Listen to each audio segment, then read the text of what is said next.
would like to remind everyone that this show is brought to you by the Dolphin Wars.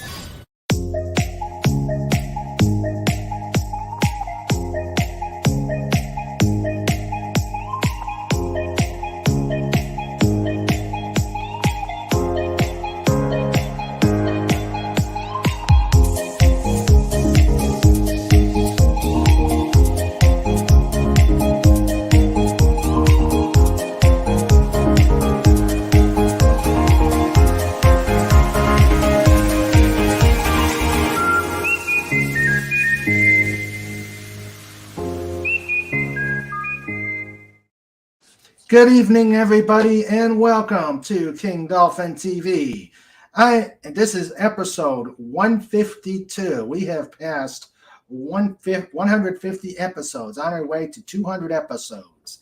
I am Raymond, author of the Dolphin Wars book series and ruler of the best pod in YouTube. And tonight we have an epic interview.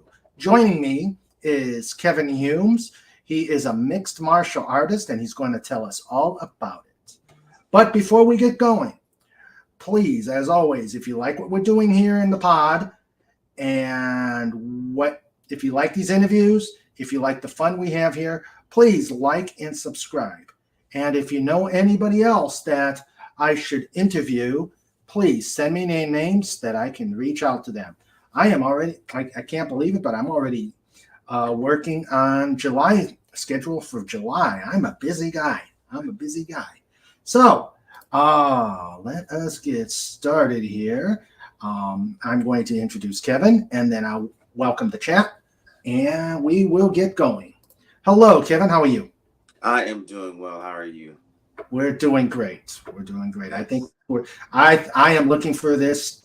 I am looking forward to this chat, and it's going to be awesome. Yes, it will. So let us welcome who all we have here right now. We have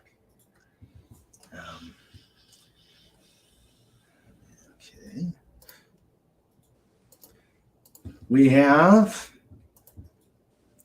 my producer, my better half, the one who keeps everything happening here in King Dolphin TV, Sandra. Love you, honey.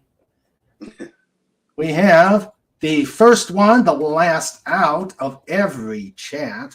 We have Legatus Legionai. I am looking forward to his questions. He asks amazing questions here. We have Pudgy Hedgehog, and he says, oh boy, Mr. Fighter Guy is here. Yay. Oh. Yes. He's probably already got the octagon up for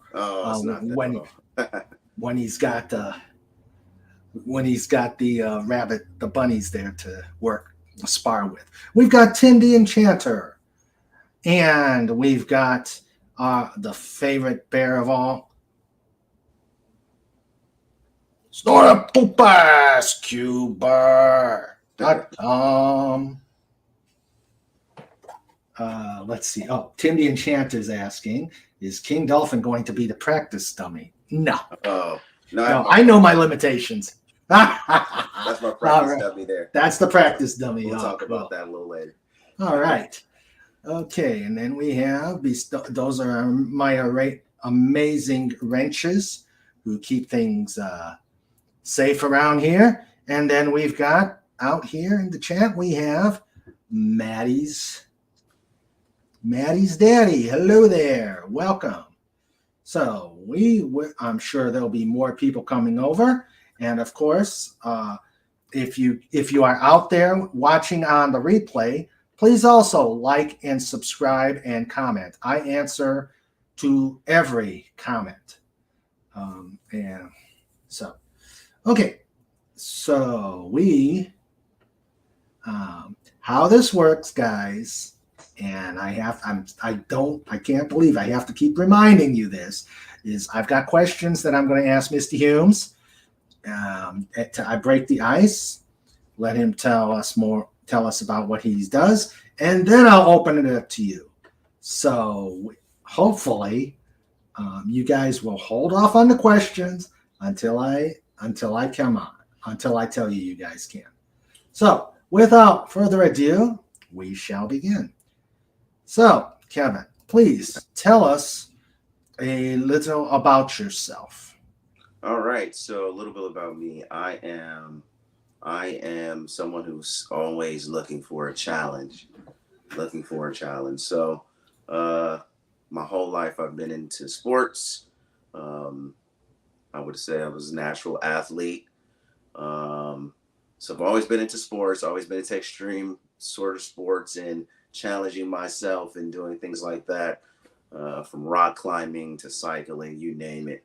And so, yeah, I'm just someone who seeks out things that are can be physically challenging, and would, help me grow um, there the hard way and through a little bit of pain. Um, so yeah, I love all these sports that challenges you from shooting a bow hunting, you name it. I'm going to seek it out. So. Extreme X Games type of person. Yeah, a little bit of extreme, looking for that adrenaline for things that are, a little bit out there. So yeah. Okay, cool. And that obviously probably led you to mixed martial arts, but tell us what got you into it. Oh, so yeah, that's a little bit of a longer story. So I wanted to do so. Oh, let's take it back. So I always loved MMA and the UFC. I won't say always, but I can remember vividly watching my first UFC match on just regular broadcast television, and from that day it stuck. It was something that you didn't see in mainstream television. It was something that's always been around in Japan for a long time with Pride Fighting. Pride, if you haven't heard of Pride Fighting or Pride, I would uh, invite everyone to Google it and look for the fights in YouTube. Um, there was all these different mixed martial arts fighting competitions that existed in Japan and in Brazil long before it came here. So you would only hear about it, and people would receive it or get it on tape delay or VHS, long time ago. So you wouldn't hear about it or wouldn't see it in real time. And so I was able to see it in real time, and it just stuck with me. So I never thought about practicing it. Me and my friends through different academies would all of us have wrestled with each other. We've all watched former WWF and now WWE. So we kind of always dived into these things. So always in the back of my head. And so first saw it, and then through work, I was able to, because I'm originally from Los Angeles. And if you don't know about Los Angeles or California or Southern California, that is the mecca of, you would say, martial arts. Bruce Lee opened his martial arts studio in Los Angeles when he first came to the States. And actually, one of my coworkers studied at Bruce Lee's academy, his martial arts studio. So, and then you have Dan Ensenado. If you don't know about Dan Ensenado, he trained with Bruce Lee also, and Filipino martial arts. He's in Los Angeles. I live in the South Bay area, where also Chuck Norris, his studio was in the South Bay area. So Southern California is a mecca for martial arts, right? It's around you some way, shape, or form. So I had how it started is I was very fortunate to bump into to meet. I met a lot of martial artists through my work, but I met this young man or walking through. He was coming back from overseas, and he was coming from a competition in about 2012, 2013 called ADCC, and it's Abu Dhabi Classic or Abu Dhabi Jiu Jitsu competition. And for those who know, Abu Dhabi, the king of Abu Dhabi, is very, very, very deep into or fascinated by jiu-jitsu and martial arts. And it was something that he invited the Gracies, and I'll get into that, to come teach. And so fast forward, I was able to meet or see this group of individuals with this huge trophy, apparently traveling back from Abu Dhabi, and they won for their weight class. They won for their weight class. And so met him and invited me to his gym to train, and I never thought about it.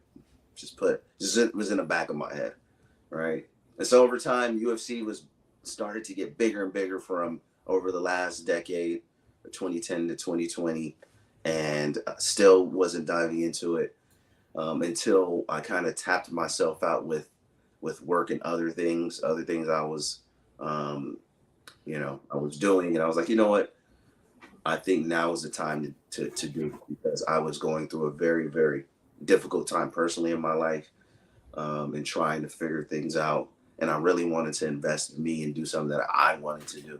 We all get to a point in life where we're doing things that everybody else asks us to do, with work, with whatever relationships. And I said, you know what? I really want to do this because I think it's going to help me grow. So it was a very difficult time. So I ended up in about early 2019, I ended up going to, mind you, this gentleman I met is the grandson of one of the original jiu-jitsu practitioners, and we'll get into it. He actually has a fight this weekend in the UFC in Newark, and I'll be going there this Saturday. I'll be traveling there to watch him fight UFC 288 in Newark at the Providence Center. He'd be on that marquee. So me and my brother ended up going to his gym. His name is Kron Gracie, and you can Google him also, Kron Gracie. And so I ended up going to his gym, and this is about 9 years later after I actually met him, and going to his gym, beautiful gym in Culver City, California, passed down from his father Hickson, and started there. Met him. I asked him if he remembered me. He remembered me, and it was all these dudes. I can remember like yesterday. I go to the gym, all these dudes, these guys standing outside wearing all black. All right, so they just wear all black for a reason. They have shirts off. There's a thing called cauliflower ear, if you've seen fighters with that, and we'll get into that. And all these dudes outside just looking very, very, thank you for adding that, very, very intimidating, to say the least. You don't know how bad you are, or how much you can defend yourself until you come around some guys who are really, really tough. And so I was able to meet with him, talk to him, and he invited me and welcomed me with open arms, and I fell in love. Fell in love since. And I can go deeper into that with some more questions, but that's pretty much how I started to actively get into martial arts. Okay. Now, for someone who isn't familiar with it, I mean, who may have seen like the ESPN, the Fox, and trailers and stuff, but have never gone to a match, never seen it on TV. What is mixed martial arts? All right, so I just want to make sure I differentiate. So there's mixed martial arts, which is, I guess in layman's term, is a combination of martial arts, but I'm going to have to unpack that a little bit more, right? So how I would describe mixed martial arts, and there's people that has been doing this, well, I can't say doing this, because mixed martial arts is a fairly new concept and idea. So mixed martial arts is essentially a practice of all these martial arts, right? And using it in that form or in that medium or in that space where mixed martial arts is authorized to use. There's very, very few spaces where you can actually use mixed martial arts. So you don't have to be, how do I say this? You don't have to be great at any discipline to practice mixed martial arts, right? They say that the best foundation for mixed martial arts is having a wrestling or grappling background, and we'll get into that. But mixed martial arts is essentially a combination of a lot of different martial arts and using it in that medium. But there are, within mixed martial arts, if you unpack it, there are various disciplines around the world that make up mixed martial arts. Now, what works, what doesn't work is different, but mixed martial arts is a space in itself. And I think, dare I say, it's mixed MMA, mixed martial art, is an art within itself.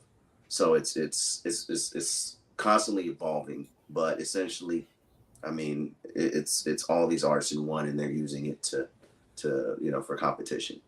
Okay. And you said, tell us how long you've actually been competing once you got the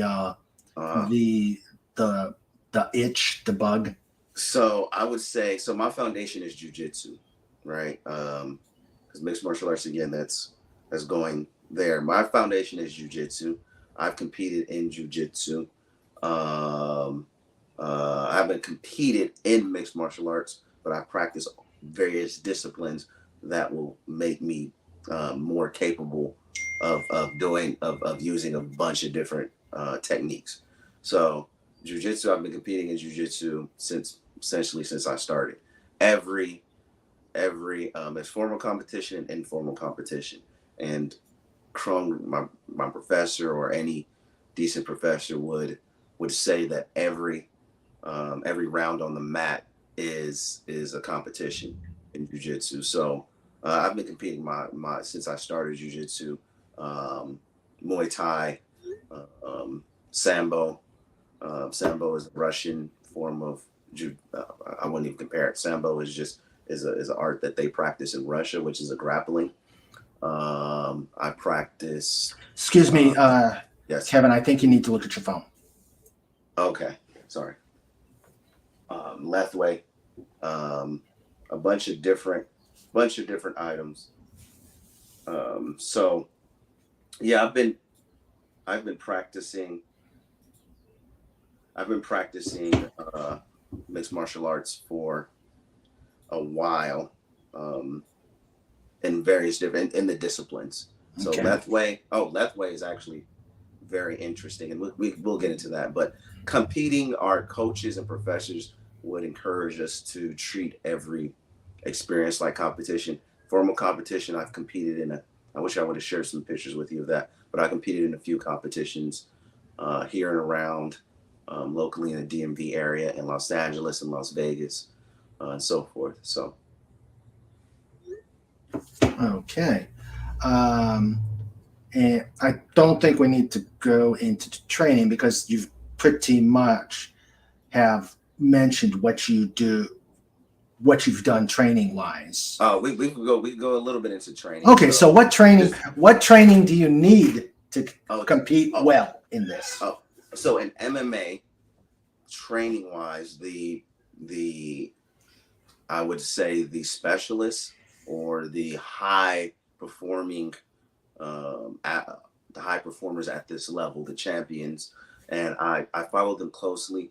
I've gone to Las Vegas for the UFC International. Last year I was there, International Fight Weekend, and if you don't follow that, it's basically a huge festival every year in Las Vegas. It's like convention and so forth for a week, and they would say, the professionals would say, that a wrestling foundation, American Wrestling Foundation, is something that you would start with to be able to be great at MMA. Why is that? Is because everything, if you've been in any type of fight, any of us have been in any type of fight or brawl, they say 80-90% of fights end up in the ground. So that happens in competition, that happens in the real world. So they really recommend having a wrestling. So I haven't trained wrestling extensively, but I've trained with with one of my partners and coaches for a little bit. He has been Kenny Johnson, and if you could bring up his Wikipedia also, he's a great. He was a wrestler at Iowa. Have a great foundation. Also, he teach out of Black House, and he coaches for UFC fighters. they would argue that wrestling is a good foundation. Now we go from wrestling to grappling and to jujitsu. Anything that starts on the ground or you can end up in the ground is a good foundation. Judo is a good art to practice. I practice a little bit of judo. When you're doing essentially jujitsu is judo on the ground. Judo is standing up, and when you get to the ground, that's jujitsu. And then you want to get from the ground and grappling up to your standing martial arts, which I practice, which is Muay Thai. And I've been to Thailand to practice at Tiger Muay Thai here, which is one of the leading Muay Thai facilities. They also teach jujitsu there. And I also had the opportunity to get this. So Muay Thai is the art of 8 limbs, and there is another martial art called the art of 9 limbs, which is called Lethwei. And this is a martial art that they practice in Burma and Myanmar. And I've had the opportunity to train with Dave Leduc. And you can pull him up also would be great. Dave and then Leduc. I wanted to send you that picture. Art of 9 limbs. And I guess this is the art where you use Muay Thai, which is your fists, your elbows, your knees, but you also use your forehead. So that is the art of, yes, it's called Lethwei. And it is a brutal martial art. And it was awesome training with Dave Leduc, who is the champion. He actually is Canadian, but he's trained at Tiger Muay Thai and in Burma, Myanmar. And if you haven't seen anything about Lethwei, it's a gnarly, using your forehead to strike is amazing. And the reason for that is because it's a very strong part of your body. Sambo, I've trained with Sambo, Russian, and all I do is try to travel and train. But all these arts make up MMA, but you want to start really from the ground up, literally wrestling, jiu-jitsu, Sambo, all those arts where you start having that foundation. Now, of course, we're talking about the real college, high school style wrestling, not the WWE stuff. No, the real one. It could be Greco-Roman wrestling. There's actually a lot of different kinds of wrestling, but for some reason they say wrestling just because wrestlers have a motor and they know how to get out of scrambles. There's a lot of, when you get on the ground, you try to get up, right? So they call that a scramble. And so there's some of these muscle memories and these twitches that develop at a young age, and they say that translates really well to MMA. There was a time in the UFC where I think they have all these weight classes. The majority of them were wrestlers. So I would argue that there's a difference between the male athletes and the female athletes, that the champions. But yeah, it's Greco-Roman wrestling, any American wrestling, or any of that wrestling where you see see them spinning on the ground on the mats. And then you can see I have a whole room that is dedicated to that's just mats. That is a mat room for me to practice. So my whole bedroom is mats. Nice. Yeah. Nice. Okay. When I take it you've competed, so what is your current standing or record? So there's a difference. I competed in jiu-jitsu, and there's different regions because I've done more on the West Coast, but these competitions are crazy. So I'm just trying to paint a picture of how the competitions are. You compete. It depends on how many people are in your bracket, but you can compete 5 times within 2 or 3 hours. So every 30 minutes, you're competing for 5 minutes. So it is I ended up throwing up a few times just because you can imagine the intensity. So I've been able, I would say I'm 2-1, 2-1 my first competition. my first legitimate competition. That one went well. I actually won 2 of the matches, but because of the bracket, didn't end up winning the bracket. In Vegas, I came in bronze in Vegas, and I came in first. I wish I had my medal. I have it out here, but I came in first competing out here in Dulles. Won that match, and that match is actually on YouTube. I don't know if you can print screen or split screen that, but if you type in Fuji BJJ Dulles, that will. Let's see. Yeah, you will it's see. on YouTube. Yeah. Second here. Fuji BJJ Dulles.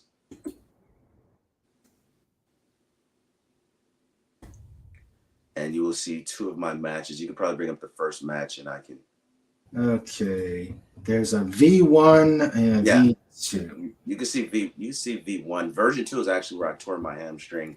Ow. And kept competing.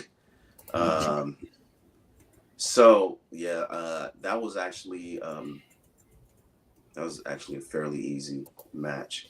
Okay, give me a second here. Yeah. All right. Share screen. Get this real quick. Am I? Yeah, it's a I wanted to. Hold on a second. It's fine. I have frozen.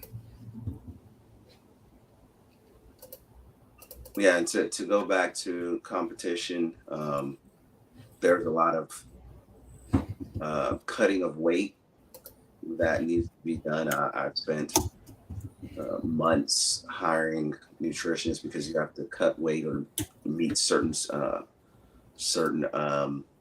parameters, and that occurs whether you're doing jiu-jitsu, you have an MMA match, a Muay Thai match, a left weight match, whatever the match is, and there's a lot that goes into that strategically.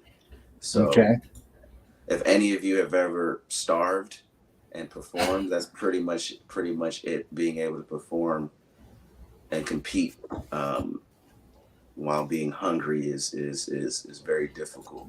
MMA martial arts is the ultimate mental test. It's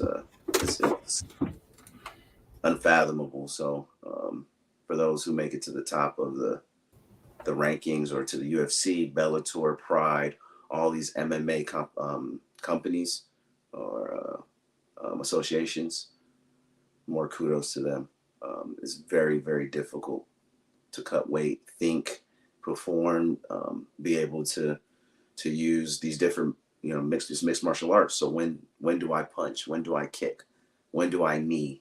When do I need to grapple? Being able to think about all that in the middle of a competition while cutting weight, and it's extremely, extremely difficult. Trying to do all that while wielding all these different methods. Oh, there's another one, another martial art that I forgot to mention is called Sistema. Sistema, which is another Russian martial art. So I don't know if Mr. Raymond made it out. If I'm still here, but I'll still be speaking to it. Sistema is pretty much an art where you're using the flow of your hands. Have you ever seen it's almost Kung Fu Tai Chi where you're using flow? Are you back? Yeah. Okay. Hold on. Yeah. Trying to pull up that file blew up my StreamYard. So I'm going to put it out on the file for anybody to watch it. Okay. I was surprised at you. Okay. It would have been interesting if you had it on split screen. Oh, I can give it a try if it's let's see. There it is. Okay. Just one second. Share screen. Okay, here we go. Oh, there we go. Yeah. All right. Yeah. So this is a competition here. And again, this is getting it to the ground, one aspect of MMA. And this is with the gi. They have gi and no gi. And with the gi, you're able to wear this clothing. So what I'm doing right now, I'm trying to essentially flatten him and elongate him so I can pass his legs to his weak side. Um, and I'm controlling him through his lapel and controlling his legs. So it's all leverage and angles. Anything in martial arts is angles. So here you see me pass to his side and I'm settling in. It's important that I'm relaxed and settling in and conserving as much energy. This goes for jiu-jitsu and martial art. And so now what I'm attempting to do, this is very tricky here.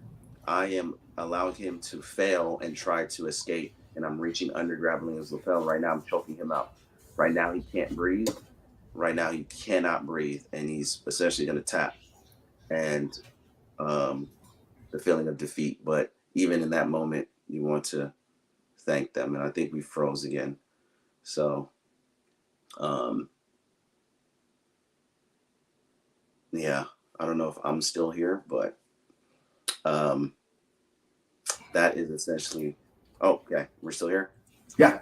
Yeah, so you see in that competition, that was a fairly quick quick competition. That's jiu-jitsu.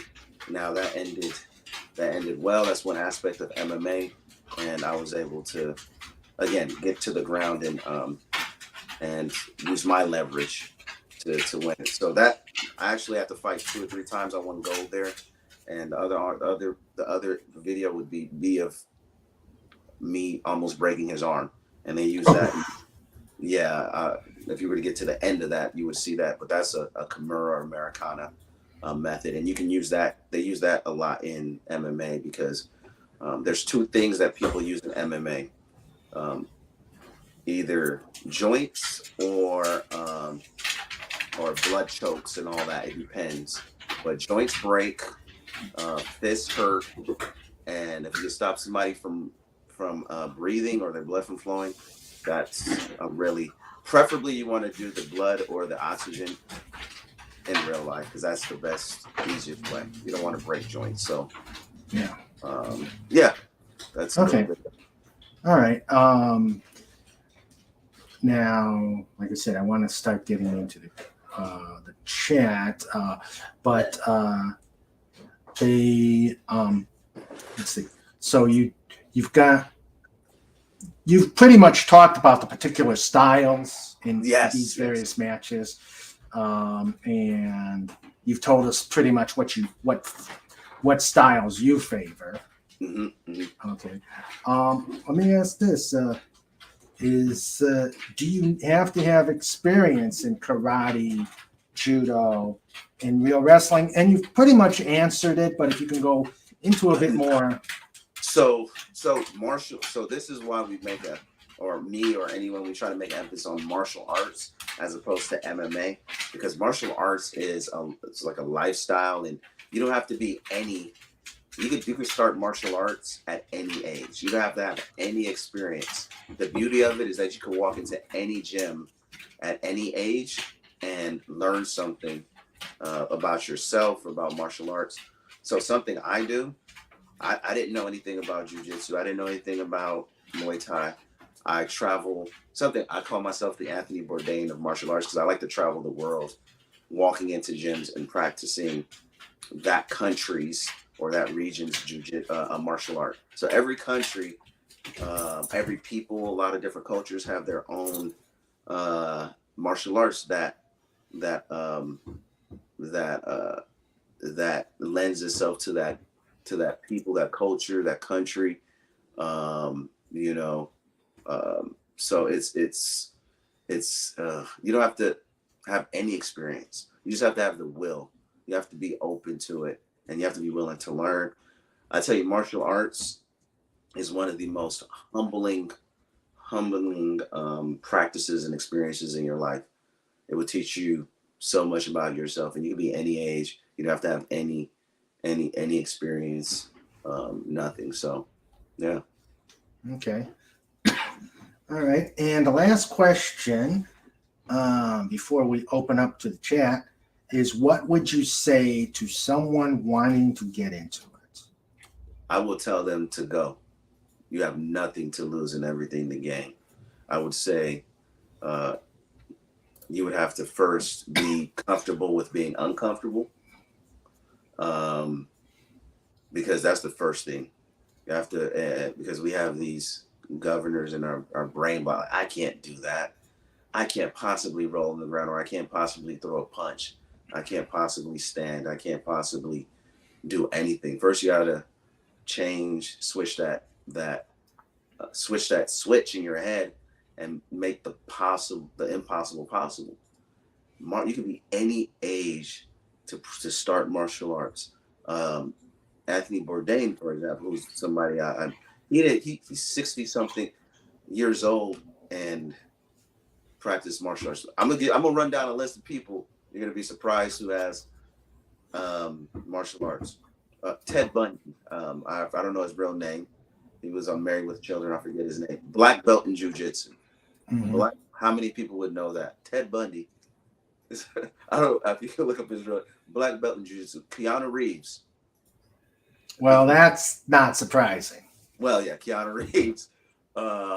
Mario Lopez. Okay. Get this one. Get Demi Lovato. Disney Whoa. Channel. Blue belt in jiu-jitsu. Giselle Bundchen. I think she's the model who was married to Tom Brady. Blue belt in jiu-jitsu. Holly Berry. She practiced Muay Thai with the champion, the Shevchenko in UFC. Made a whole movie about it. So they don't have belts in Muay Thai. They have crew levels, so it's different. Muay Thai, Jiu-Jitsu, she's basically an MMA fighter. Holly Berry. So these people, all ages, ranges, sexes, genders, everybody started at some age, and they're just doing it because you learn so much about yourself. And I'll tell you, some of the best martial artists are the people that you would never suspect. They come in with glasses. They don't look like martial artists. They look like scientists, very, very brilliant people, because martial arts is essentially a chess match. You have to have a brilliant mind to connect angles. If you're good at angles and leverage and math, you'll be good at martial arts, because it's a lot of math involved and timing. You just, not the purest athlete always rises to the top. It's someone who's very, very smart. So any age, just walk in there and do it. So okay. What now? Do you have a belt in jiu-jitsu? yeah, I'm a blue belt. I'm a blue belt now in jiu-jitsu. And the reason so these belt systems is a little, I've been practicing for a while, but I've been moving and traveling for work for a lot. And I travel overseas. I've practiced jiu-jitsu in over 30 gyms. So when you move and travel, your professor isn't able to promote you because you're moving and traveling a lot. And it's just the business side of things. But one thing about belts or promotions in martial arts, don't ever, and that's what I've heard from my martial artist, my professor, is in jiu-jitsu or in anything else, it only covers 2 inches of your ass. That's what they say. I have a belt here. I'll show it to you. It only covers 2 inches of your ass. So that doesn't do anything for you in MMA and any matches. What covers that is how you're able to perform. So the technicalities, all these promotions, but people already know where you are in whether you're boxing, wrestling, whoever. Just the other day in wrestling, a high school kid beat an Olympic medalist. If you look it up, it was about last week.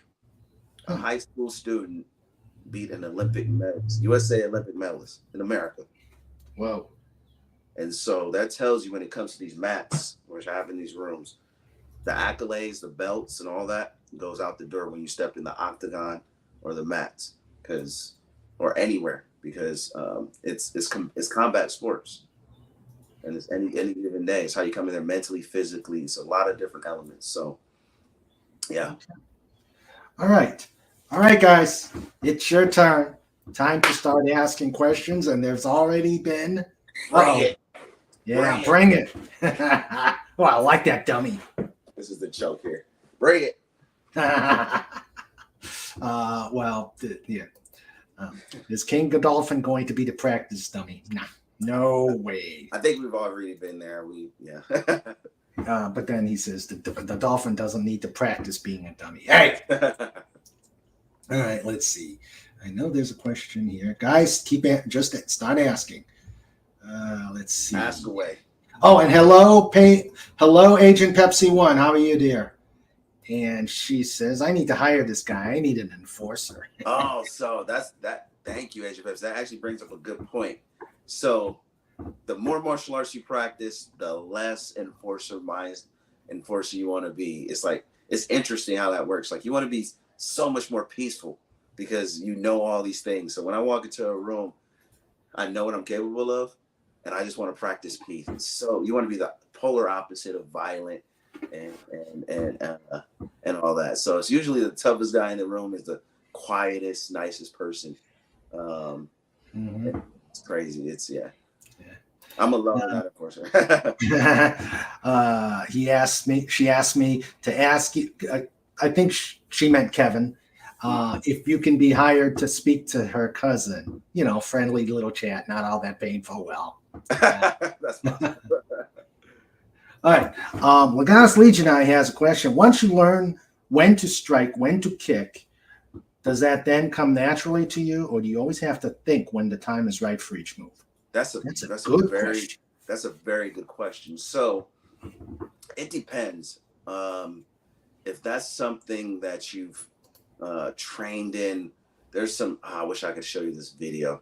There's this. When I was training at this sports academy, sports rehabilitation in Los Angeles, I had the opportunity. So as I trained, I won't say opportunity. As I trained, there was this 17-year-old who was practicing karate, and her family owned a karate studio, but she would go there for her sports speed training, and she was preparing for the Olympics, right?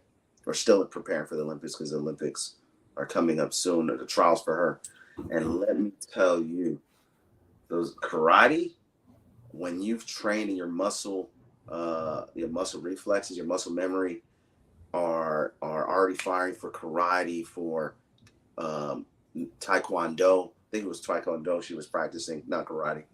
And so taekwondo is a lot of kicks. If you're anyway, taekwondo is a lot of kicks. Karate is a combination. Muay Thai and kickboxing. There's some little subtle differences, but if it's something that comes natural to you and you've been doing it either since you're young or since you're it's something that you built your foundation on, it's natural, right? The other aspect of that, of thinking, is the strategy part of it. A lot of martial arts is counter. So countering a punch and countering a kick, when you're able to time that, and that comes with understanding your opponent and timing when they're countering, right? With boxing or punching or Muay Thai, is being inside of a box and outside of a box. What does that mean? Are you fighting someone that's orthodox, who has a different stance? Southpaw orthodox. You notice if someone is right-handed, that sometimes they have their right hand in the back and their left foot in the front. Are you fighting someone that has the same stance as you or opposite stance? A left-handed person would usually be southpaw, and that presents different opportunities and deficiencies. So there is timing to it. If you're countering whatever the other person's countering with punching and kicking, the same thing goes for on the ground. Is timing, but it's a lot of chess involved in psychology, because sometimes you want to bait someone in. If you bait someone into standing or punching when you want them to punch, or keeping their hands up here, then you can come in. So it's a lot of timing. It's a combination of everything that you mentioned. So some of it is natural. Some of it you have to think about. You have to be very thoughtful if it's something that's not natural. And a lot of it is timing and strategy. And let me tell you what the last element, exhaustion. Let me tell you, you don't have to worry about timing kicking, punching. If you can, if your opponent is exhausted, if your opponent is exhaustion has never won a fight, never won a fight. So if you're a small person fighting a big person, that's what jujitsu. That's why I like jujitsu. If you can if you can force the other person to use more of their energy, how do they use more of that? That's why people with a lot of muscles honestly lose fights. If you really look into it, muscular people, it takes a lot more oxygen to give them energy, and they get tired quicker. So those are probably the easiest people to fight. It's the people that have more muscle. But if you can get the exhaustion, then you get them tired, you can win a fight easily. Okay. What else we got? Okay. Legatus asks, Bruce Lee or Jackie Chan, a more serious action star or the more comedically? Yeah. So I'm more serious. Let me tell you. Oh, that's a tough one. And it's interesting because Jackie Chan actually trained with Bruce Lee too. So I would say, what do I prefer? I actually love them both. I like them both because I respect both how, and I had the opportunity to meet Jackie Chan once, which was awesome. I love Bruce Lee and his acting because him in that Chuck Norris scene, let me tell you, that is one of the best fight scenes ever, and he can actually perform. Kareem Abdul-Jabbar, Bruce Lee with everybody, and he was really someone who was but Jackie Chan is so entertaining with his martial art. I would say Jackie Chan. The reason why is because, let me tell you, it gives you, it offers up, it gives you, it with humor or with the way he did martial arts, it opens up a world of imagination, right? And so through humor, he's able to pull more people in. The martial artists and people that appreciate comedy and open up the world to wonder as far as, because martial arts is about being creative. And he was creative through comedy with martial arts. So, okay. Let's see. As I'm looking for Agent Pepsi one says both of them would have beaten the crap out of Steven Fat Seagal.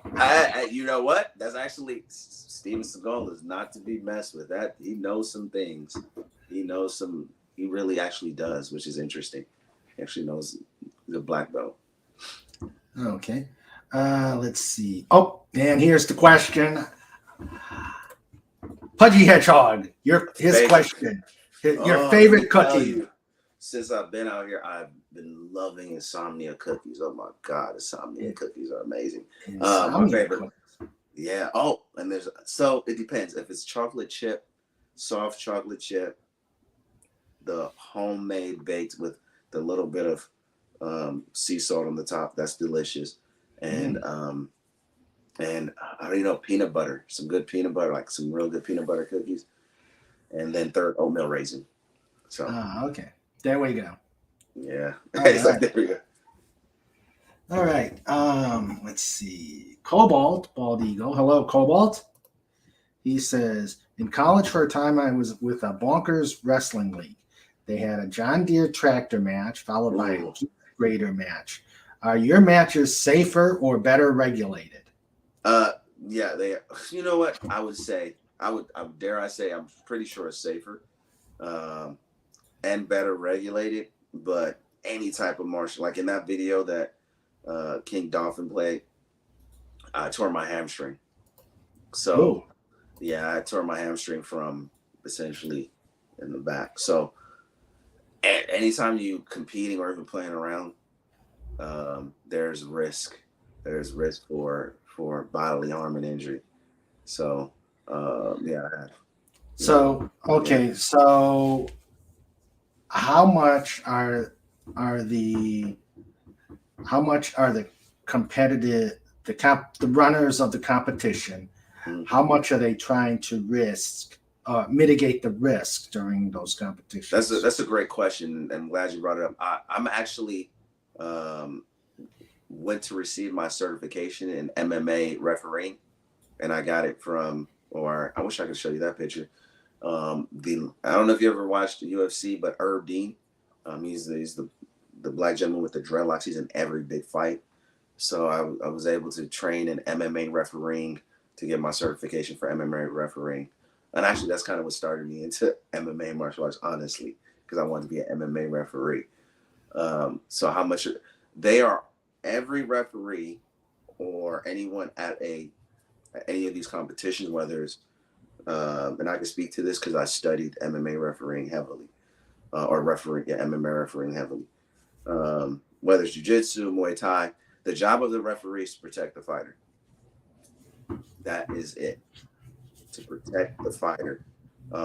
So they're actually very well trained in whether it's a local competition or anywhere else. A lot of times those referees, whether it's Taekwondo, karate, they have their black belts in that martial art. In UFC or in MMA at the big martial, they are MMA artists themselves. So there's black belts in jiu-jitsu, judo, karate, taekwondo, all of them at the same time. You would never know. So they understand the risk you're under. The reason why it's like that is because they understand the risk that you're under when you're practicing, when you're competing in that octagon or on the mat. So they know what a tough position or a dangerous position for you looks like. Does that mitigate all risks? No, but it's important to understand that. I didn't know that these referees were black belts until I went to go practice and get my MMA referee license. And even the referees and the judges. There's one referee in the UFC. He was actually an Air Force pilot. And if you Google that, UFC referee, Air Force pilot, his picture will come up. And he is a pretty decorated, bright Air Force pilot. I don't know if his image comes up if you Google that.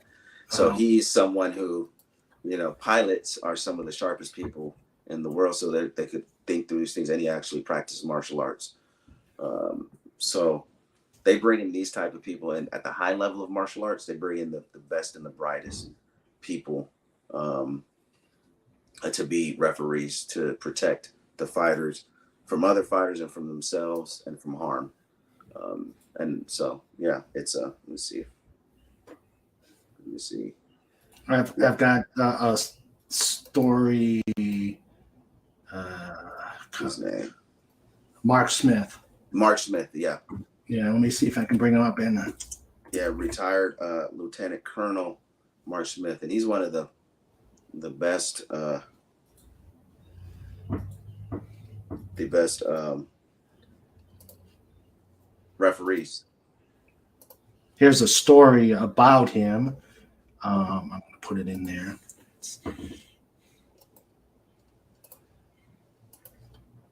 And meanwhile, Snorter Poopus says, noticing your jacket, is Muay Thai a favorite form of martial art for you? In a match, do you instinctively slide from style to style from style to style without thinking too much about it? So first part, my favorite martial art is jiu-jitsu. So I have this on, but if you look back here, I have a bunch of jiu-jitsu gis. So that's about 10 gis, which is a lot. So my favorite martial art is jiu-jitsu. My favorite martial art is jiu-jitsu, and then you see my dummy here with the jiu-jitsu gi on, so I could practice doing my chokes or any of the, any arm bars and breaking and all that. And then if you want to do Muay Thai, you can just, practice that. So, I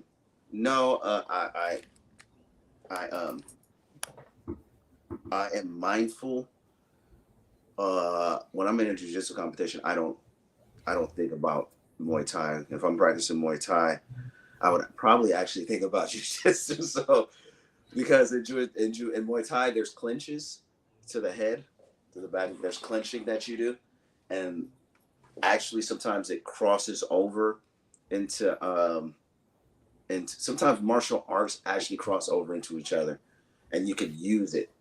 But Yeah, if I were to go to another art outside of jujitsu, it might creep in, but no, I think I stay highly disciplined and try not to do it. Now in boxing, if you go straight pure boxing with gloves in your hand, you'll be more you would be more, as grabbing is natural to human when you're in a threat situation. You might go to jujitsu or go to wrestling in boxing just because your hands are covered. So it's a good question. Legatus asks, how much does it throw off your preparations when your scheduled opponent has to pull out and a last-minute replacement comes in?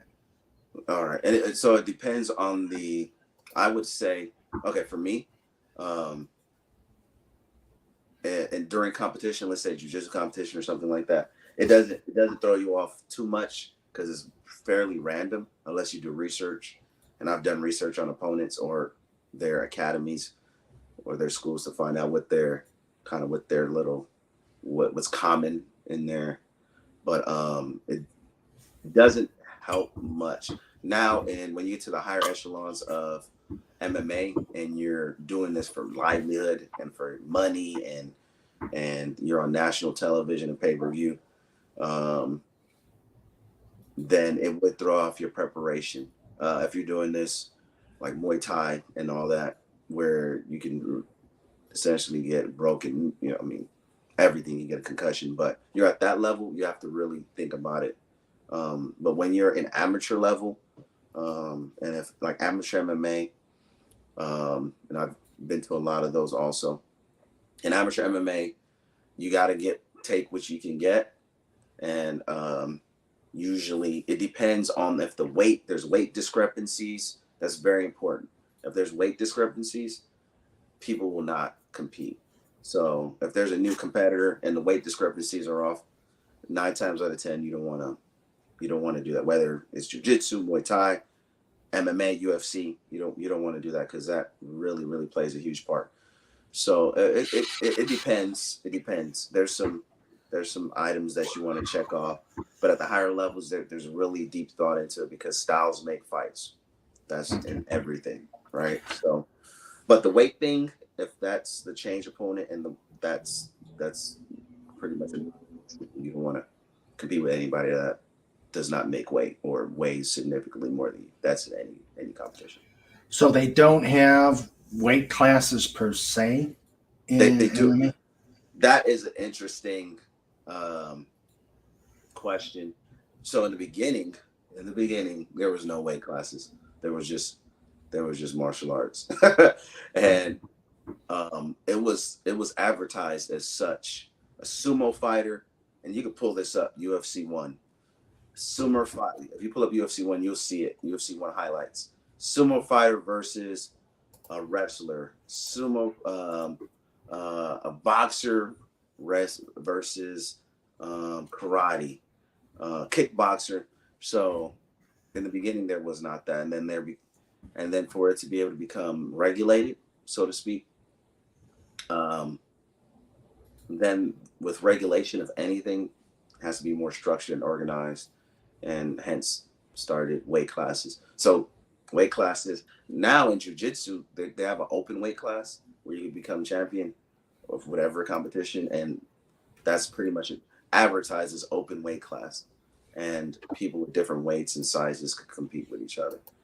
So unless marketed as such, then no, everything is you're in your weight class. Okay, and there's the Wikipedia about the UFC 1. I tried to Google it, and I had to do Wikipedia to bring anything up on it. If you had the YouTube videos, it would have been gnarly to see. Yeah. Yeah. Okay, another cookie question. Pudgy tries to make cookies with this stuff in big black tub labeled muscle powder. It didn't taste right, and Pudgy gained weight. Do you have way to make cookies taste better? Yes. Yes. Have Sandra cook them. Have Sandra cook them. The best way, as long as they're softer cookies taste better, or dipping it in some milk or ice cream. Always awesome. All right. Let's see. Talking about referees, since they are accomplished fighters in their own right, does having a match with such distracts or intimidates the fighters? No. No. Simple answer, no. And matter of fact, it inspires them because they know what the heck they're doing. Under rare circumstances, if they had prior fights with that referee and this has happened and the fight didn't go their way for whatever reason, or they stopped the fight too soon, or they're kind of leaning one way than the other, it can be a distraction. It can be a distraction if that referee is. There's been referees in the past that has let fights get to, I won't call it near death, but the audience would, the observer like me and you would be like, oh my God, that person is getting their face beaten in, and the referee will not stop it. Because the human nature is, if you see somebody getting stop.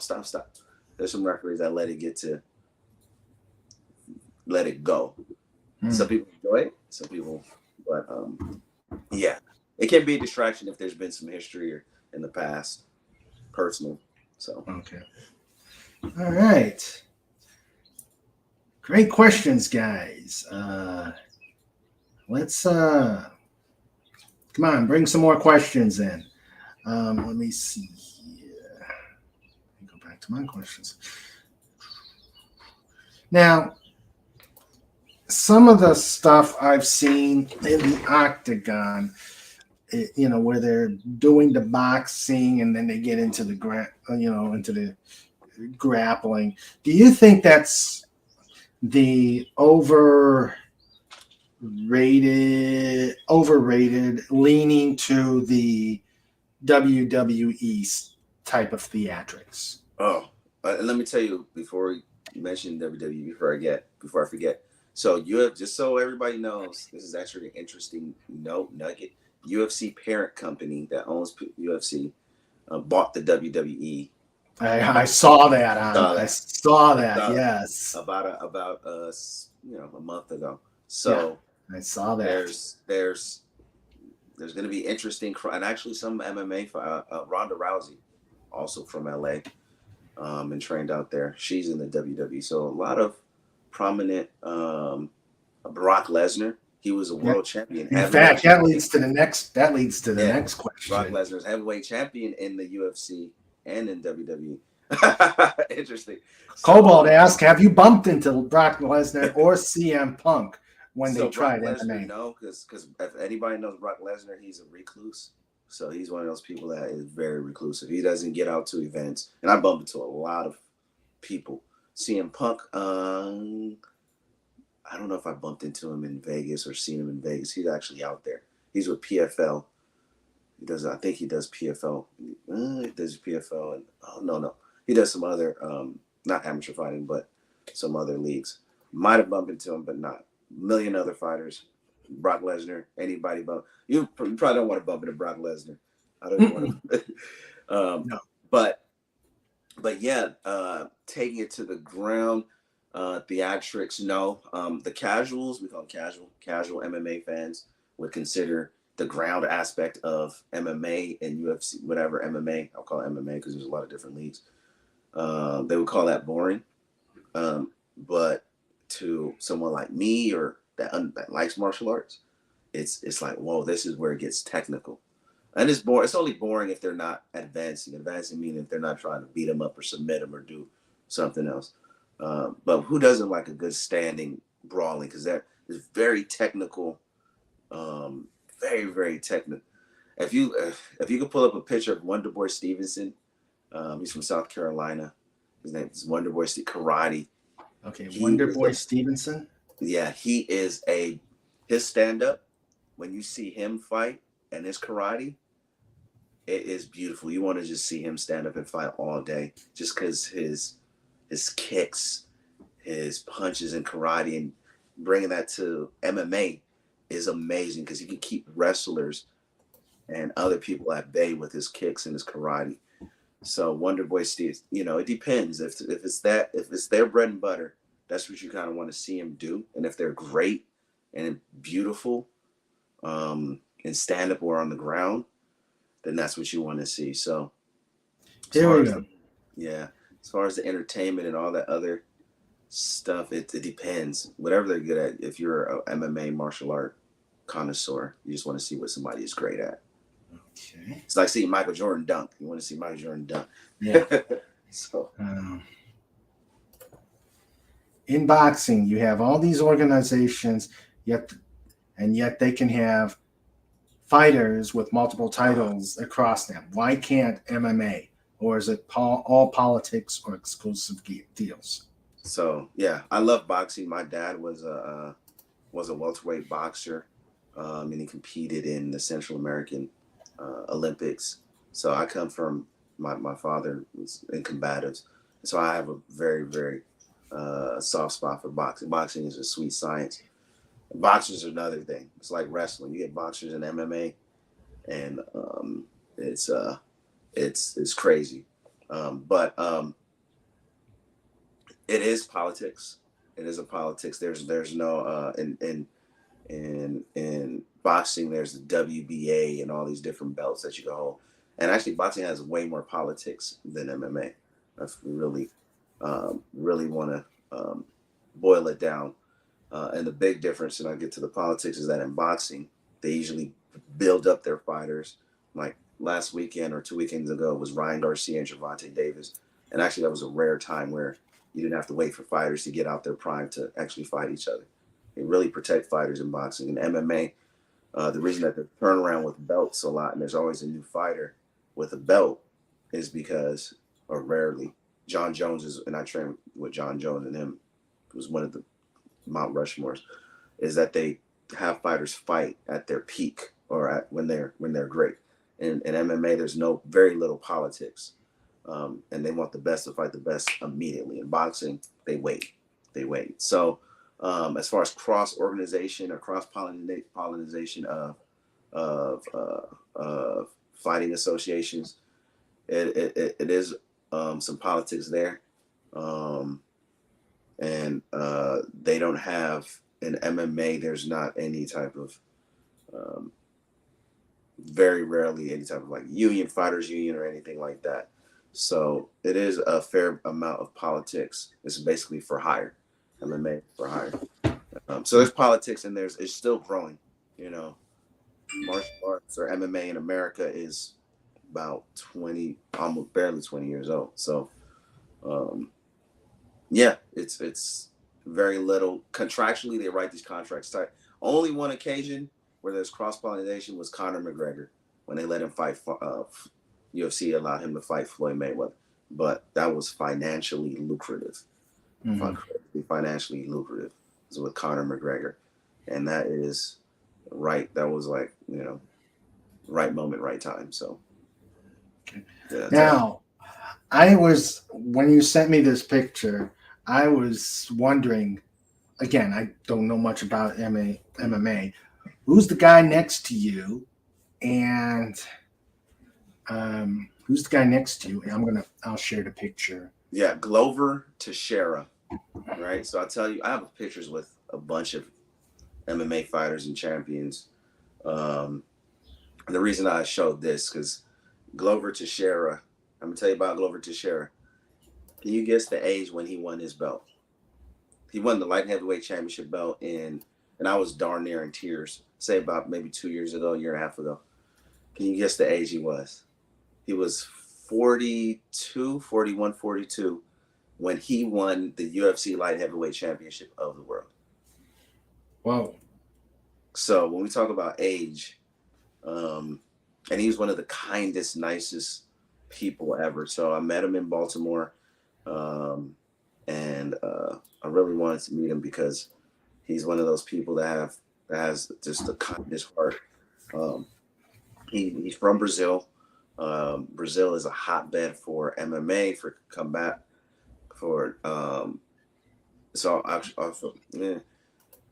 for jiu-jitsu mainly, but there's a thing called shuto boxing that they practice in Brazil, shudo boxing. But Glover Teixeira, great guy. One of the had just a big heart, and he'd been doing martial arts for years. He started in Brazil, came took him a long time to get to the U.S. because of visa issues. So he started late, and so when he won across the MMA world, everybody was happy that he won the belt. So I really wanted to make an effort to go meet Glover Teixeira.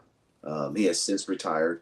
His last fight was probably 6 months ago in Brazil, November. I think it was in November, Brazil, and he has since retired. But one of the most deserving people to win the belt. So yeah, Glover Teixeira. Okay. Pudgy. Pudgy. He comes up with the hard hitting questions. I train Lee's. Boston. Train leaves Boston at 11. Another train leaves DC at 12. Which train would arrive first if the Boston train had cookies while the DC train The had Boston, cheesecake? the one with cookies. It doesn't matter. I don't know. I'd fight with. I'd have to go with cheesecake. Oh no, we'll find a way to slow down that other train for the cookies. Yeah, I'd have to agree. All right. Okay, guys, let's keep them rolling. Let's keep these questions going. Let's see. Oh, and before we get to we've talked before. I took judo way back in the day. Yeah. And came close to competing for my green belt, but just never happened. And things went in a different direction. But I do see how a lot of judo could be in martial arts because the leverage and the throwing. Just make sure you end up on a mat instead of a floor. Well, yeah. Well, you know which president practiced judo, right? And jiu-jitsu. Theodore Roosevelt. Oh, Theodore. Wow. Yeah, I can see it. There's a beautiful picture, or a good picture of him with one of the fathers of jiu-jitsu. And so there's a huge, long story about that. But yeah, practice judo, jiu-jitsu, Theodore Roosevelt. Wow. Yeah. Okay. Oh, I'm going to look that one up. But let's go. When you hear stories about how fighters, athletes have a hard time when they retire, lifestyle, money, etc., does organization agents help when it comes saving for retirement life after fighting? No. The answer is no. Let me answer that first part of the question. It is very difficult to, when you're in adrenaline sports or anything that gives you adrenaline, to come down from it. So whether you're playing football, basketball, it is very difficult for athletes, to retire because of the money and the lifestyle, the adrenaline. Now, the second part, no, a lot of these athletes, because and I had a very good friend of mine, a lot of good friends that actually, became pro MMA fighters. They all have a lot of second jobs. They're working as bricklayers. They're working at fast food restaurants. It's crazy. And so when they're retired or during their time, they really don't have any financial advisors. The smart ones, they open up gyms, martial arts gyms, and that's honestly where they get the bulk of their money. They're personal trainers, or they have their own martial arts gyms, and that's what sustains them. Because these payouts as an amateur fighter, if you're on the low end, I don't know if you guys know the pay structure. It depends. It all depends. But let's say UFC, and we go into other ones.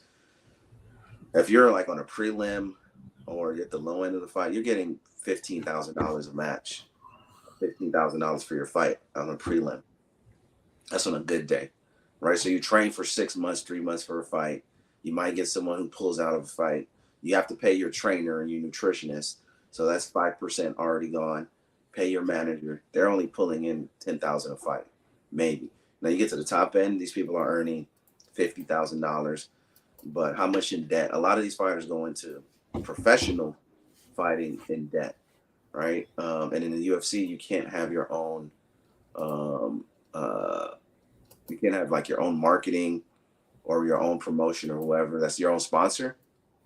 And the UFC, you can't have your own sponsor. They took that away with deals with Reebok and with other companies. So that's why a lot of people go to other associations, because they can actually have sponsors which you see all these things on their shirts, and that helps them bring in more money and become more lucrative. But a lot of these fighters aren't they're not the brightest, and don't really have financial advisors or retirement. That's another thing. They don't have a union, so they don't have retirement, medical, or anything like the NFL or basketball, NBA, when you're vested.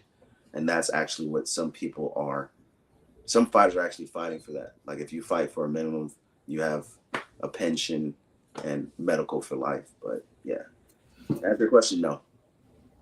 Okay.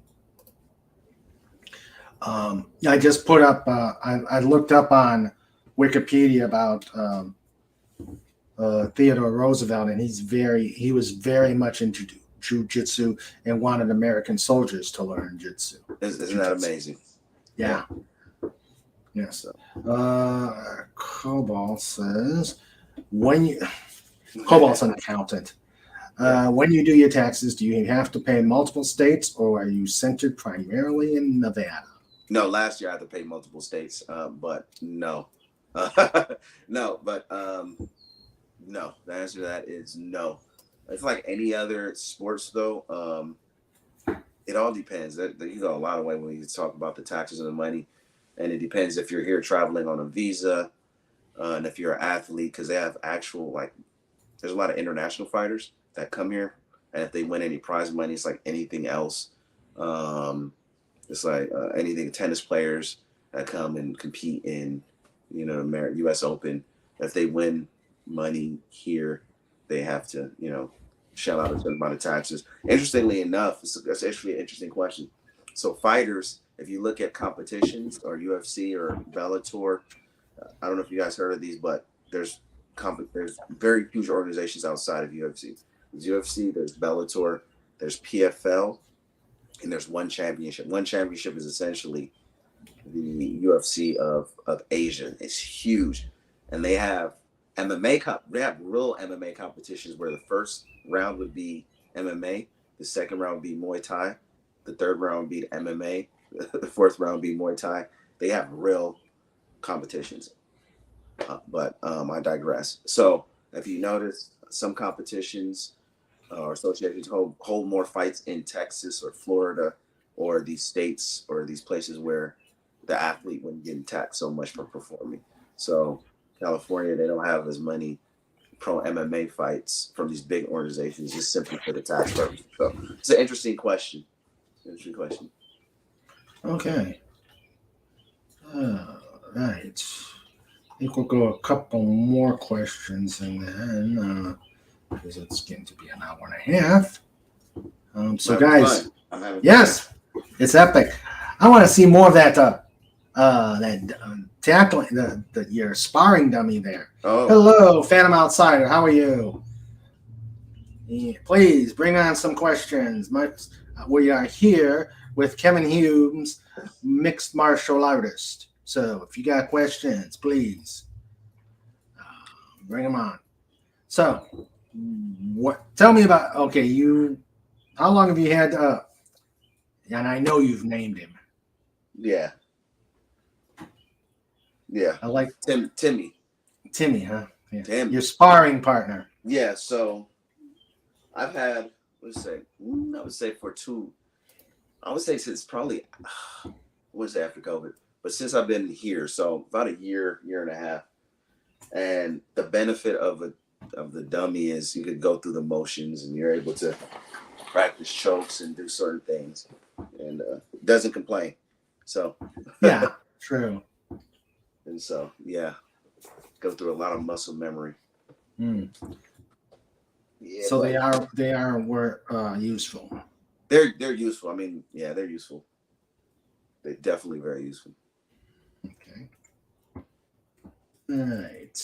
Let's see.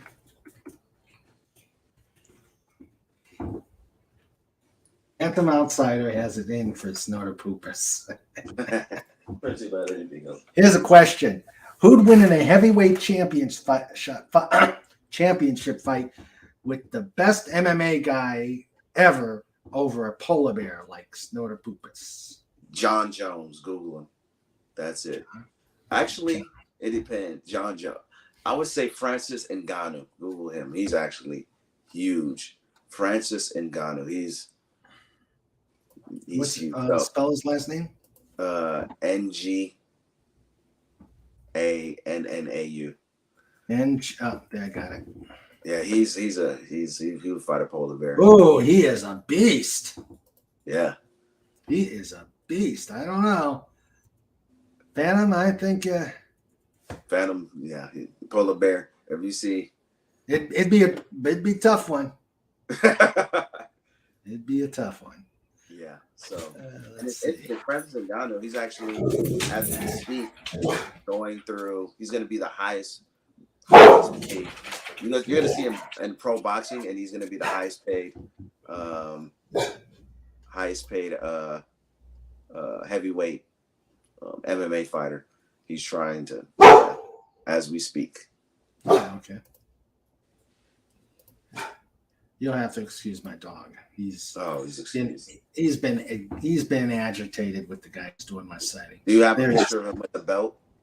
No, this just came out. Let's see if let's see. Let's see if I could see. If you go to images, there would be. If you could find an image of him, if you go back to the searches and just Google it and go to images of him, then you will see how massive he is. And so he's going to be the highest paid. I think they're saying they're going to actually come out with it today, or no, by this weekend. His contract. He's going to be the highest paid MMA fighter ever. His contract. So yeah, he's a massive. Naturally, he trains in Las Vegas. Actually, Extreme Couture.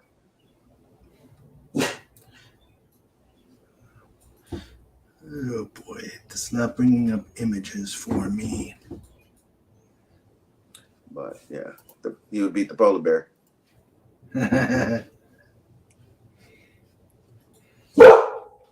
Alright. Let's see. Do you have? Oh, this is a good one from Lagares. Do you have regular sparring partners outside of Timmy, or do you switch them up to get as wide a range as possible? Switch them up.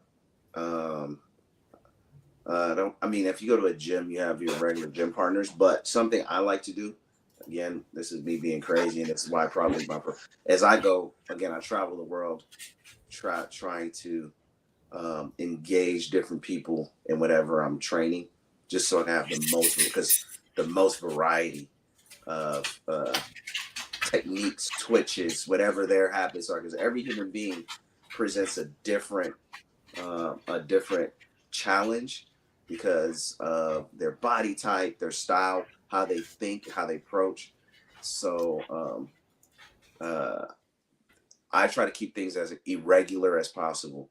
But what I would try to do is have a professional training partner. The most important part of martial arts, MMA, whatever you want to call it, boxing, whatever you're training in, is to have a professional training partner. And the reason for that is because they protect you also. You're protecting your training partner by being a professional, responsible training partner. You don't want to go unless you guys agree on it. And one thing you do is you fist bump before a competition or a fight, whatever. That's why you see fighters usually, bump gloves or whatever. That means we respect. But one thing is that you got to make sure that they're protecting you, especially in training sessions. Unless you guys agree that we're going to kill each other. We agree we're going to kill each other, and then that's what we're going to do. We're going to kill each other. And then we're going to hug each other afterwards. But the two bloody pulps are going to hug. Yeah, that's literally it. We're going to kill each other. And those are fun too. All right, I'll take your word for it. Let's see. Question: Star Wars, Star Trek, Doctor Who, or Battlestar Galactica? Star Wars. Star Wars. Okay. That's easy. Remember, I love you some Star Wars. Okay. All right. Let's see. Phantom, he's already asked the question, asked and answered. All right. This has been epic. This has been an epic interview. And I love how you've got your bedroom laid out. And I would love to. I got to show everybody how to do a quick choke. This is the proper way to do a choke. Wait, let's do it. Hold on. Let me put down big screen. There you go. Just real quickly, and it variations, but let's get Timmy over here. Timmy. So, already in it. Do a choke. Is you want to make sure you get all the way deep in, right? Then you don't want to grab your arm here. You want to just slide it. So this is the back of your hand, and you want to make sure this is on the back. So you want to slide it in, and there you go. Wow. There you go. And now Timmy is out. And then you can transition to a bunch of different things. All right, so yeah. There you go. There's a lot more to it, but just know that it's not the way you've been practicing your whole life as a kid. There's technique to it, and I encourage everybody to try martial arts. So, okay. Now, when you do a chokehold, do they, unlike in WWE, do you actually choke them to the point where they're out? There is and I want to say something about WWE or wrestling like that. A lot of the moves they use are actually really true martial art moves. They just don't execute it to damage their opponent. Those are real martial arts moves that they're using in WWE. Oh. If you knew, you'd be like, whoa, those are really, really martial art. It depends on what art it is. It varies, but it is a martial art that they're using. One of my favorite WWE or WWF, Mr. Perfect. Oh yeah, I love Mr. Perfect. He was a lot of them were actual wrestlers, and a lot of their moves are really judo, jiu-jitsu, real moves that, if you practice as a kid, you'd be like, well, I thought this didn't hurt. So, yeah. So when the way that you signal that before you pass out, or your arm is getting broken, or your wrist is getting let, the way you signal in jiu-jitsu specifically, or in MMA also, the way you signal that you're about to pass out or your arm is about to break, is usually tap. So you can tap with your arm, or tap with your foot, or verbally tap.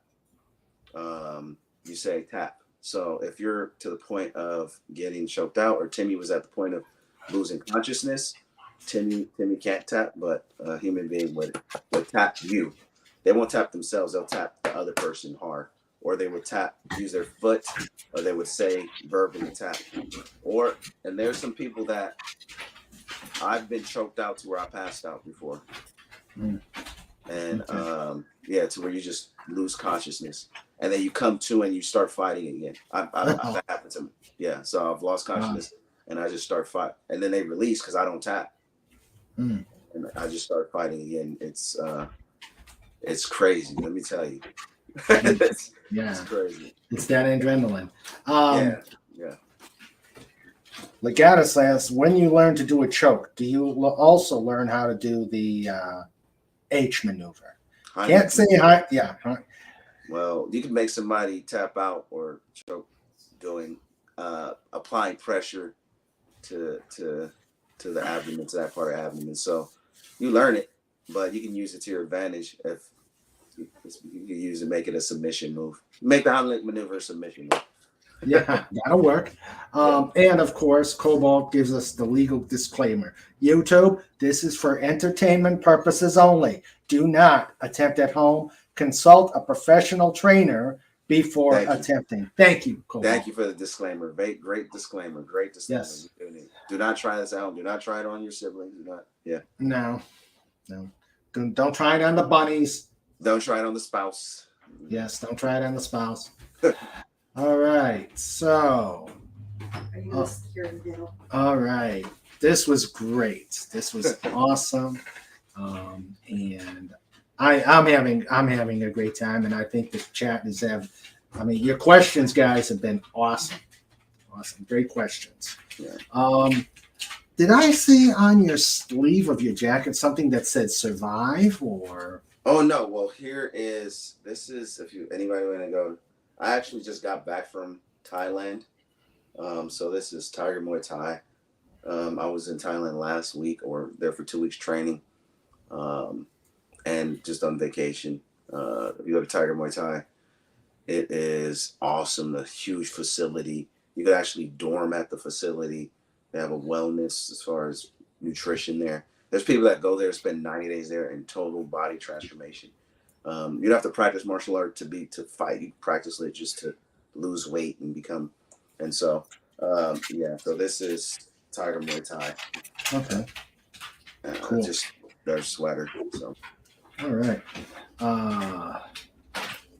Pudgy hopes you come back. He likes you. Oh, I'll probably be more beat up and unable to walk. So. With my crutches. In the 70s, we didn't have these disclaimers. We still had lawn darts. Yeah, that's true. All right. It's time for show notes. So, all right. Beware. I'm just giving you the disclaimer right now.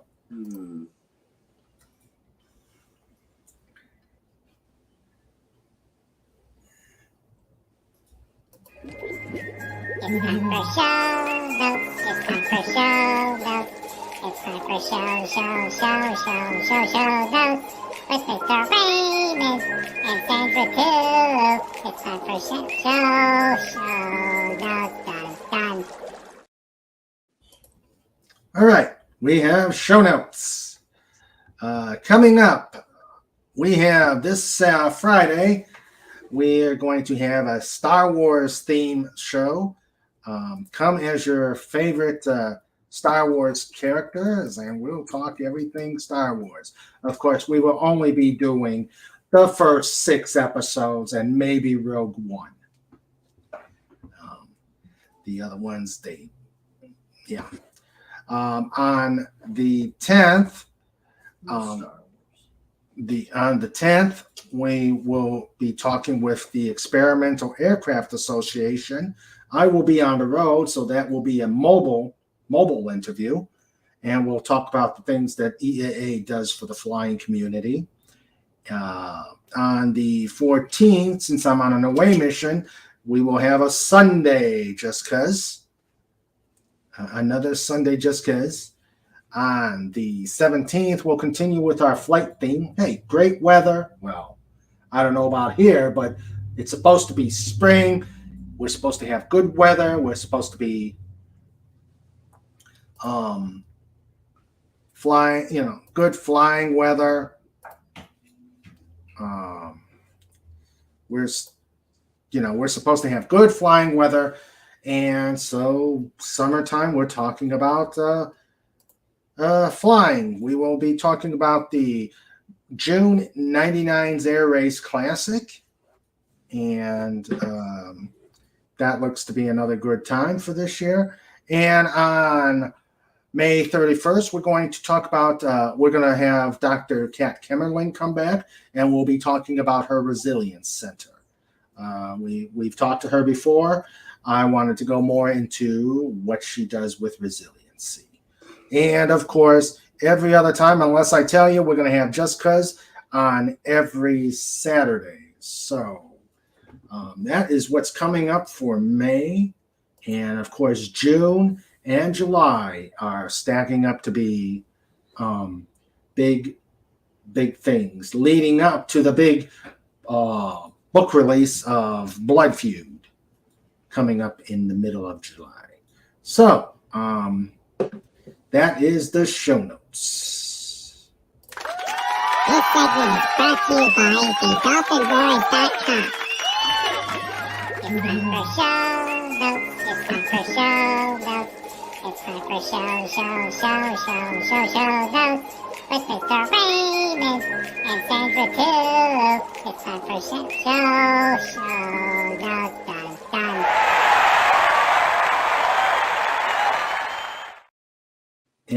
Dun, dun. And and there's for all things Dolphin Wars, go to that site. All right, Kevin, this was absolutely great. We got to have you come back again. Awesome. Yeah, I'm looking forward to it. I would definitely like to tell you how the fight goes on Saturday. Again, everyone tune into the fight. Cron Gracie is fighting this weekend. There's a lot of good fights on the fight card in Newark. Tune into it if you can. Saturday. What is it? UFC 288. UFC 288. And for those who have never watched MMA, or you would thoroughly enjoy it. And don't only look for the, don't just look for the knockout or anything. Those are exciting, but look at truly the art and how they're coming into the ring and how they're presenting themselves and the sacrifices being made, because it's a huge sacrifice physically, mentally, emotionally. I can't begin to tell you what those guys at those levels go through. I can tell you what Kron goes through just a little bit, but yeah, tune in. UFC 288. It's going to be epic. Okay. I'll be there. All right. Get some selfies and we'll have them. We'll have you show them off the next time you're here. Let's see. Pudgy says 2 bunnies enter, 1 bunny leaves. That's what happens. Yeah, indeed. I'm gonna get some cookies now, Pudgy. So just know. All right. You made us hungry. All Yes. right. So let me say good night to everybody in the chat. We had chatters. We had Agent Pepsi 1. Thank you very much. And I'm sure Kevin may help you with your problem with your cousin. Let's see. No violence. We have our legal assistant, our legal disclaimer person, Cobalt Bald Eagle, giving us the legal disclaimers. We had Maddie's daddy. Hello, Maddie's daddy. And we had Phantom Outsider. Thank you all for coming. And of course, my amazing wrenches. We had our producer, Sandra, who kept things going after I had Gumby gave me a chokehold. We had Legatus Legionii, first in, last out. We had Pudgy Hedgehog with the hard-hitting questions and also says, thank you, Mr. Raymond. Pudgy loves the show. We had Tim the Enchanter. Thank you, sir, for being here. And, of course, we had our own MMA bear, Snort a Poop Ass, Bar, Chokeslam.com. All right. Shaka. Jiu-Jitsu Shaka. Muay Thai. There you go. He tried so hard. Oh, you did. I tried so hard to wait to ask questions. Hey, it was well worth the wait, Legatus. It was well worth the wait. All right, guys. We will see you Saturday. And time change. It will be probably 6 o'clock for the Just Cause this Saturday. I've got something going on. So just keep an eye on the time. But it's going to be right now scheduled for 6 o'clock. Snorter Pooper says, thank you very much, Kevin. Fascinating. Yes, thank you very much. All right. Good night, everybody. Take care. Be safe and be well.